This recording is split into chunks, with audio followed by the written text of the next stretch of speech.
Mainit na balita, nasa Quezon City Prosecutor's Office na si Attorney Manasseh Carpio, mister ni Vice President Sara Duterte para magsampa ng mga reklamo laban sa ilang taga-gobyerno.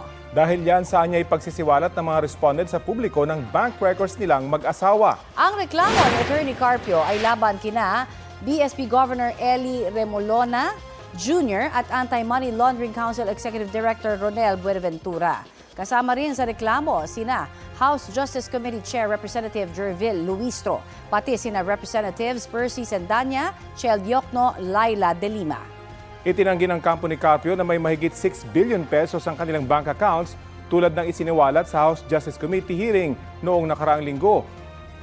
Mainit na balita, tapos nang magsampa ng reklamo sa Quezon City Prosecutor's Office si Attorney Mans Carpio, mister ni Vice President Sara Duterte, laban sa ilang taga-gobyerno. Nanindigan si House Justice Committee Chairperson Jervil Luistro na walang nilabag na batas ang komite.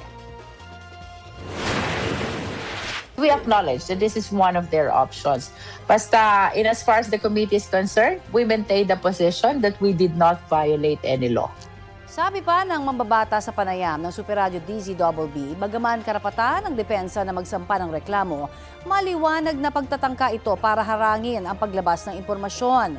Buwelta naman ni ML Party List Representative Laila De Lima na isa rin sa mga sinampahan ng reklamo, wala silang nalalabag na batas dahil hindi anya saklaw ng mga pagbabawal ang impeachment proceedings.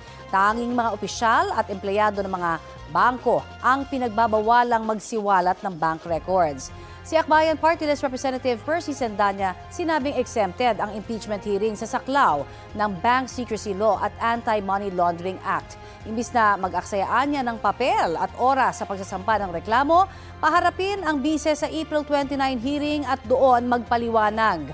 Ang Bangko Sentral ng Pilipinas naman sinabing tutugon si Governor Remo Lona kapag natanggap na niya ang kopya ng reklamo. Sabi ng BSP, ginagampanan nito at ng Anti-Money Laundering Council ang kanilang mandato alinsunod sa batas. Wala pang pahayag ang iba pang personalidad na sinampahan ng reklamo ni Carpio.